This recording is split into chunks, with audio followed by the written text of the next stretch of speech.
Tony Efes kembali membacakan kisah dari tim Cerita Ama. Bismillah, Assalamualaikum. Kali ini tim Cerita Ama kedatangan lagi cerita dari Malang, Jawa Timur. Narasumber bernama Mas Freddy yang ada di kawasan kota wisata Batu. Cerita ini murni dari pengalaman pribadi yang dialami oleh Mas Freddy sendiri dan Mas pupunya. Kejadiannya Mas Freddy sendiri lupa lebih tepatnya kapan. Yang dia ingat kejadian ini dialami sekitar awal-awal dia masuk SMP. Usianya dengan emas sepupunya ini lebih kurang terpaut 3 tahun. Sebelum masuk ke ceritanya, saya harus berdoa dulu ya. A'udzubikalimatillahit tammati min syarri ma khalaq. Bismillahirrahmanirrahim. Wa wasamil. Allahumma sholli ala sayyidina Muhammad sallallahu alaihi wasallam. Ini dia selengkapnya.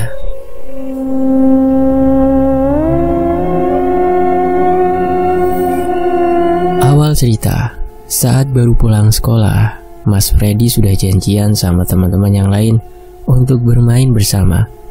Karena waktu itu masih belum ada Android, jadi anak-anak kecil suka bermain gerobak sodor, bola sepak, dan lain-lain. Ayo tuh gerobak sodor, siapa yang pada main? Usianya udah tua dong berarti sekarang, kayak saya. Jarak antara rumah Mas Freddy dan lapangan ini tidak terlalu jauh, melainkan hanya lebih kurang 500 meteran. Singkat cerita, pas dia main disamperin sama mas pupunya ini, dan mas pupunya ini berniat untuk mengajaknya ke tempat rental PS. Pada zaman itu memang banyak banget orang-orang yang membuka rental PS di rumahnya. Dan cerita Mas Freddy ini lagi ngetren-ngetrennya PS2 nih. Oh ya Rek, sebenarnya ada percakapannya, tapi karena narasumber kirimnya pakai bahasa Jawa, jadi tim langsung translate ke bahasa Indonesia aja ya untuk kisah ini. Mempersingkat penggarapan juga soalnya. Tapi kita juga akan sertakan untuk kalimat-kalimat jok khas Jawa Timur. Ya kayak kata-kata juancuk, biar feel-nya dapet gitu. Apa nih arek SBY Surabaya, kata-kata itu sangat-sangat familiar sekali. Buat kalian yang pernah main ke Surabaya pasti udah tahu.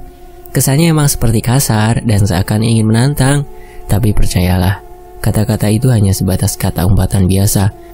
Bahkan dipakai untuk guyonan, cok. Lanjut ke percakapan. Mas pupunya bilang gini nih, Pret, ayo nanti ikut main yuk. Pret adalah panggilan guyonan untuk Mas Freddy narasumber ini. Ayo kita main PS, soalnya di kampung bawah ada yang buka rental PS baru. Aku pengen nyoba main di sana. Mas Freddy jawab, yo ayo aja. Tapi mas yang bayarin ya, karena aku ndak ada uang. Iya wes gampang Pret, yang penting kamu mandi dulu, terus jemput aku di rumah. Ya wes, sampean tunggu aja ya mas, jawab Mas Freddy. Sekarang aku kasih teman-teman gambaran jarak antara rumah Mas Freddy dan mas pupunya ini ya. Mereka ini satu RW, hanya saja beda RT. Kalau dari arah lapangan kampung, rumah Mas Freddy ini masih naik ke atas, sedangkan rumah mas pupunya ada di daerah bawah lapangan ini. Jadi kasarannya mereka hanya beda gang dan area rumah Mas Freddy dan mas pupunya. Hanya dipisahkan oleh lapangan serta gang kecil doang. Sehabis mandi dan makan, dia langsung ke rumah mas pupunya. Sesampainya di rumah mas pupunya, masnya langsung mengajaknya berangkat. Wes ayo langsung berangkat aja, ini udah sore nanti takut pulangnya kemalaman. Karena waktu itu juga udah pukul 17 alias pukul 5 sore. Mereka pun berangkat dengan berjalan kaki. Kalau zaman dulu anak-anak seusia segitu, kemana-mana kalau diajak jalan kaki mah ayo wae. Beda kalau zaman sekarang. Mungkin karena teknologi semakin maju dan pergaulan semakin luas, jadi agak gimana gitu kalau disuruh jalan. Padahal jalan kaki itu sehat loh. Mereka hanya berangkat berdua doang. Mereka jalan ke utara keluar gang rumah mas pupunya, terus belok kanan menuju arah timur, menuju Gapura. Dan jarak gang atau jalan yang ada tulisan antar kampung ini dengan jalan raya itu hanya lebih kurang 100 meter. Mereka berdua jalan santai tuh, tanpa ada beban. Ya iyalah, namanya juga masih bocah, paling taunya cuma main, makan, sama paling bebannya sekolah, matematika. Kayak kalian gak pernah bocah apa ya? Lah, kenapa aku jadi ngomel-ngomel? Untuk informasi ya, kalau dari barat arah mereka jalan untuk sampai ke Gapura itu melewati sebuah rumah kosong di kanan jalan. Dan pastinya sudah tidak berpenghuni lagi. Rumahnya juga terlihat sangat tidak terawat dan gak ada yang tahu rumah itu milik siapa. Rumahnya itu dikelilingi tembok yang lumayan tinggi, sekitar lebih kurang 2 meteran, sebagai penyekat antara rumah ini dengan rumah lainnya. Dan bagian depan rumah ini ada pagarnya, yang menghadap ke muka jalan tersebut. Jadi kita hanya bisa melihat rumah itu kalau nampak dari celah pagar depan. Sedangkan di seberangnya rumah ini, kalau dari arah barat mereka jalan berarti sebelah kiri. Itu ada satu jembatan yang tidak terlalu besar, bisa dilalui satu mobil dan satu motor jika berjalan bersamaan atau papasan. Dan di jembatan itu juga terdapat pohon alpukat dan pohon mangga. Konon ceritanya, di tempat jembatan ini jauh lebih angker dari rumah kosong tersebut. Kalau rumah kosong dan udah bertahun-tahun, ya pasti udah jelas lah keangkerannya seperti apa. Jembatan ini sudah pavingan dan kanan kirinya dikasih blok. Maksudnya itu kayak pagar gitu ya, supaya nggak jatuh gitu, sebagai pembatas. Karena bawahnya ini ada aliran sungai. Lek wong Jawa ngaranine got. Untuk rumah kosongnya, aku ingin sedikit menambahkan di sini cerita yang juga pernah dialami oleh Mas Freddy dan sepupunya ini. Sebelum nanti kita masuk ke cerita awalnya ya. Pernah suatu waktu Mas Freddy dan Mas sepupunya ini iseng masuk ke dalam rumah kosong tersebut dengan cara memanjat tembok rumah itu. Mereka masuk ke sana mungkin dikarenakan iseng, ditambah kepo ada apa aja sih di dalam rumah itu. Secara banyak warga yang bilang jika di dalam rumah itu terdapat kolam renang yang ukurannya tidak terlalu besar, sekitar lebih kurang 4 meter persegian lah. Dan katanya kolam tersebut juga tidak dalam, hanya lebih kurang 1 meter. Airnya sedikit keruh, lek wong Jawa warai butek, tapi cukup seger. Apalagi saat mereka masuk ke dalam rumah itu di siang hari dan cuacanya juga gerah. Namanya anak-anak ya ayo aja, dan kadang gak mikir aneh-aneh kan. Singkat cerita, mereka udah masuk ke area rumah kosong tersebut, lalu mereka mencari lokasi kolam renangnya. Setelah ketemu kolam renangnya, namanya bocah ya, langsung lepas baju dan piur, jebur. Yang pertama kali masuk ke dalam air adalah Mas pupunya, di mana Mas pupunya langsung membujuk Mas Freddy agar mau renang juga, dan alhasil Mas Freddy juga ikut berenang di sana. Tapi hal aneh mulai terjadi pada Mas Freddy, di mana saat Mas Freddy memasukkan kepalanya ke dalam air, dia melihat ada 4 pasang kaki, dan yang pasti 1 pasang kaki itu milik Mas pupunya. Dia masih belum ngeh nih, tapi di sisi lain Mas Freddy ini sadar yang di lokasi itu hanya mereka berdua dan tidak ada orang lain lagi. Untuk memastikan siapa pemilik kaki itu, Mas Freddy kembali mengangkat kepalanya keluar, dan benar saja, di situ tidak ada siapa-siapa selain dia dan Mas pupunya. Lalu Mas Freddy berpikir, apa mungkin itu halusinasinya saja, dan dia langsung kembali berenang. Saat kedua kalinya Mas Freddy memasukkan kembali kepalanya ke dalam air, kaki itu terlihat lagi, dan itu jelas banget, bahkan jumlahnya jauh lebih banyak dari sebelumnya. Mas Freddy yakin kalau saat itu dia sedang tidak berhalusinasi atau ngigau, karena kaki-kaki itu nampak nyata di matanya. Dan dia percaya itu bukan hanya pantulan cahaya yang seakan membentuk menyerupai kaki, karena itu benar-benar kaki manusia. Yang buat Mas Freddy bingung, itu kaki siapa? Mas Freddy langsung mengeluarkan kembali kepalanya dari air untuk melihat di sekitar, barangkali ada anak-anak lain yang juga bermain di tempat itu selain mereka berdua. Tapi yang dia dapatkan lagi-lagi sunyi, tidak ada siapa-siapa selain mereka berdua. Dari situ Mas Freddy langsung naik ke atas keluar dari kolam renang, karena dia ngerasa ada yang gak beres sama kolam ini. Mas pupunya yang melihat Mas Freddy keluar dari kolam renang bertanya, kenapa kamu berhenti renang? Padahal airnya enak loh, seger ini. Tapi Mas Freddy yang saat itu menggigil karena dingin yang dicampur dengan rasa ketakutan akan sosok kaki tadi cuma jawab, yuk gak apa-apa, aku kedinginan aja, makanya aku langsung naik ke atas. Kamu juga buruan keluar yuk, dan ayo kita pulang. Dan Mas pupunya jawab, iya yo, bentar lagi, sek. Setelah mereka selesai berenang, terus keluar dari rumah itu dengan caranya yang sama saat masuk, barulah tuh mereka balik jalan pulang ke rumah. Di tengah perjalanan Mas Freddy ini membuka pembicaraan. Mas, aku tadi waktu renang dan saat kepalaku udah masuk air nyelam gitu, aku ngeliat banyak banget sepasang kaki. Tapi saat aku keluarkan lagi kepalaku, di situ nggak ada siapa-siapa selain kita. Mosok topret, tapi aku nggak lihat apa-apa tuh pas di dalam air. Iya Mas, ngapain juga aku bohong? Kan nggak mungkin itu kaki Mas doang, kan itu jumlahnya ada 3 pasang. Yo masa kaki Mas ada 3 pasang, kan aneh. Mereka pun berlalu dan tiba di rumah masing-masing dengan selamat. Oke, cerita Mas Freddy dan Mas pupunya yang melakukan kunjungan di rumah kosong itu udah selesai. Sekarang kita masuk ke cerita utamanya. Tibalah mereka di rental PS tersebut, dan saat mereka baru main sebentar ternyata sudah terdengar azan maghrib berkumandang. Di sana saat itu tidak ramai dan hanya ada satu pengunjung saja. Jam terus berputar dan saking asiknya mereka bermain PS. Tak rasa sudah pukul 22 atau 10 malam. Mas pupunya langsung mengajak Mas Freddy untuk menyudahi mainnya dan kembali pulang ke rumah. Pulanglah mereka. Tak lama mereka sudah tiba di Gapura arah menuju rumah mereka. Tahu kan mereka harus melewati apa kalau lewat Gapura itu? Ya, mereka harus melewati rumah kosong dan jembatan di seberangnya. Gak bisa bayangin gimana seremnya malam-malam pulang cuma berdua dan masih pada bocah terus lewat tempat-tempat kayak gitu. Ampun dah, kalau aku mah mending gak pulang dan numpang tidur rumah temen. Sebenarnya bisa lewat jalan lain, contohnya lewat jalan selatan. Tapi jarak yang ditempuh pastinya akan sedikit lebih jauh. Hanya jalan yang ada rumah kosong inilah yang paling dekat sama rumah mereka. Karena semakin malam akhirnya mereka berdua memberanikan diri untuk melewati jalan tersebut. Di tengah perjalanan Mas pupunya mencoba mencairkan suasana. Red, emang kamu berani pulang sendiri melewati lapangan pula? Kan lapangan itu juga seram. Hati-hati, nanti kamu diliatin hantu. Asem tenan wong iki, malah meden-medeni, kata Mas Freddy.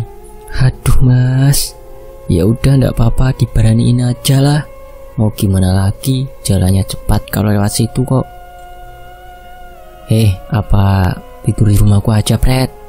Besok bangun pagi-pagi baru pulang. Enggak deh Mas, nanti ibuku malah marah-marah karena tidur di situ tapi ndak izin dulu sebelumnya. Ya wes Pret, terserah. Tapi nanti kalau ngerasa udah takut banget langsung lari aja ya. Setengah mengejek, Mas pupunya Mas Freddy berkata. Cuk, hanya sebatas muatan biasa nih Canco. Kamu ini Mas, sukanya nakut-nakutin aja. Sebelum mereka tiba di rumah kosong ini, firasat Mas Freddy sudah nggak enak. Dia ngerasa hawanya sedikit berbeda gitu. Tapi ya mau gimana lagi, cuek aja. Mereka masih terus melanjutkan perjalanannya. Dan tak terasa mereka sudah benar-benar sampai di depan rumah kosong tersebut. Tapi entah kenapa, mata mereka justru secara refleks lihat ke arah kanan. Tepatnya di jembatan seberang rumah ini, yang ada pohon mangganya tadi. Lebih jelasnya ada di gambar denah di bawah ya. Saat mereka menoleh ke arah sana, tubuh mereka seakan kaku mematung dan malah fokus melihat ke arah tersebut.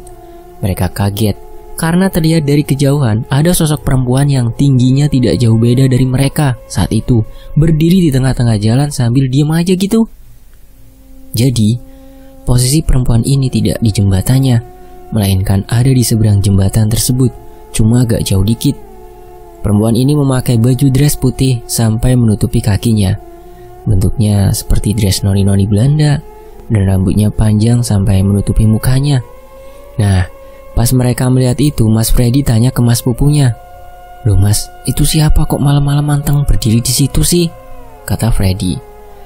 Duh, aku juga nggak paham Fred. Karena setauku, anaknya orang yang rumahnya di situ juga masih kecil. Jadi kebetulan di area itu juga terdapat beberapa rumah warga. Halah wes ayo kita lanjut jalan aja Mas, aku takut. Mas Freddy langsung menarik baju Mas pupunya dan berlalu dari tempat itu dengan kondisi tubuh yang masih merinding. Tapi mata Mas Freddy masih mengawasi sosok perempuan tersebut dari kejauhan. Beberapa menit kemudian, Mas Freddy ini melihat ada yang aneh dari sosok perempuan tersebut.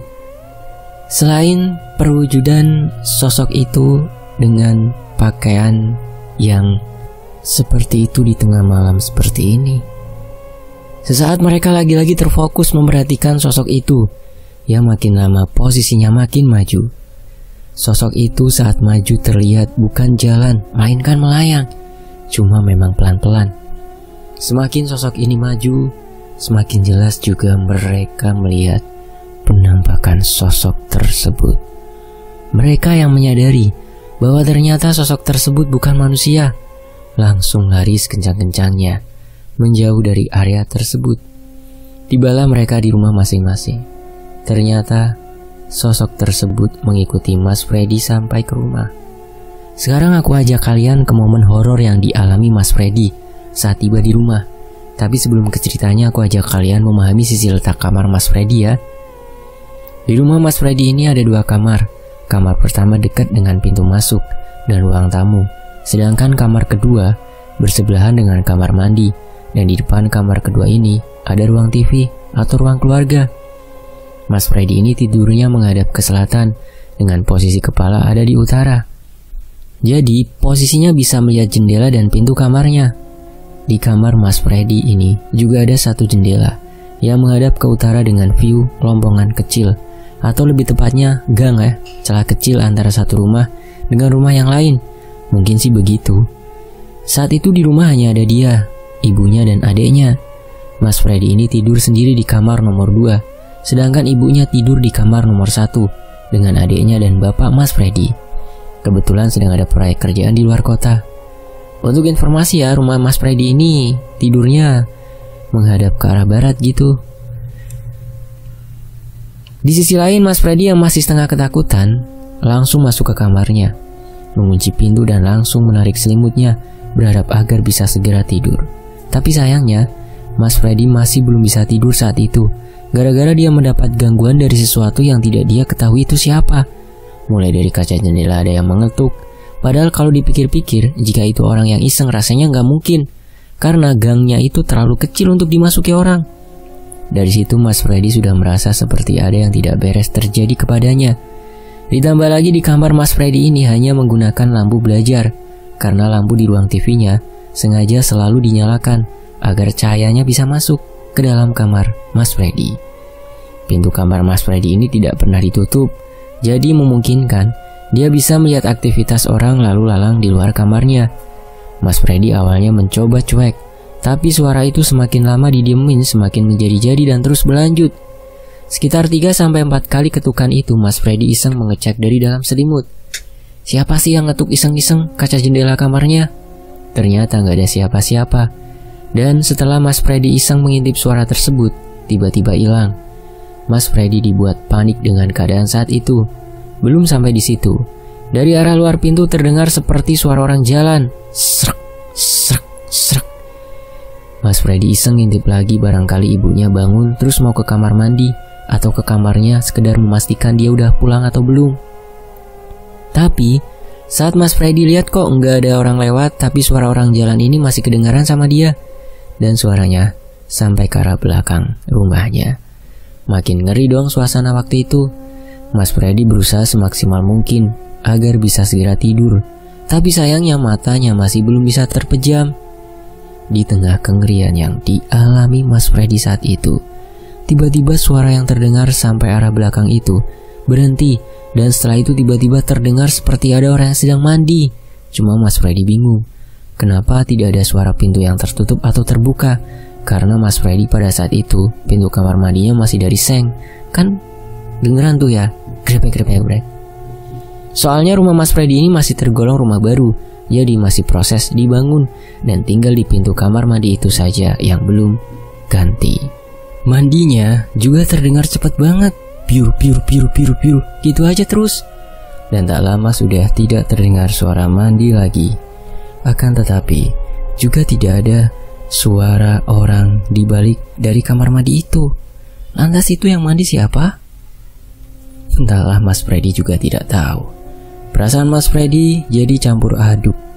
Dia berusaha baca doa-doa yang dia hafal. Nggak lama Mas Freddy merasa tubuhnya seperti panas banget. Sekaligus semua anggota badannya jadi nggak bisa digerakin. Dia merasa tubuhnya sedang mengalami yang namanya ketindihan.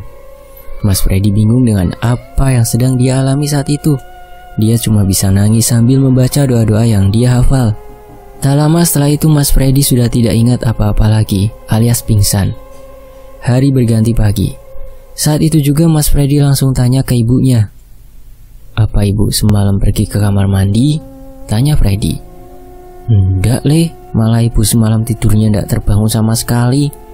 Mungkin karena kecapean ya, bantu bersih-bersih di rumah nenekmu dan adikmu, jadi enggak rewel tidurnya, diem." "Mosok, Bu?" "Ya wes, Bu, kalau gitu," jawab Mas Freddy. Dia bingung gak tahu harus ngapain, karena di pikirannya masih bertanya-tanya lantas malam itu suara siapa. Mulai dari yang mengetuk kaca jendelanya, jalan di lorong ke arah kamar mandi, dan yang mandi semalam. Itu semua perbuatan siapa? Apakah Mas Freddy diikuti oleh sosok yang dia lihat di dekat jembatan wanita yang berbaju noni-noni Belanda itu? Wallahu a'lam bishawab. Demikianlah kisah dari Mas Freddy yang beliau kirimkan ceritanya untuk dituliskan oleh tim cerita emak, dan Tony Alves membacakannya. Saya pamit ya, makasih teman-teman udah menyimak kisah ini. Wassalamualaikum warahmatullahi wabarakatuh. Alhamdulillah. Tetap di Tony Alves.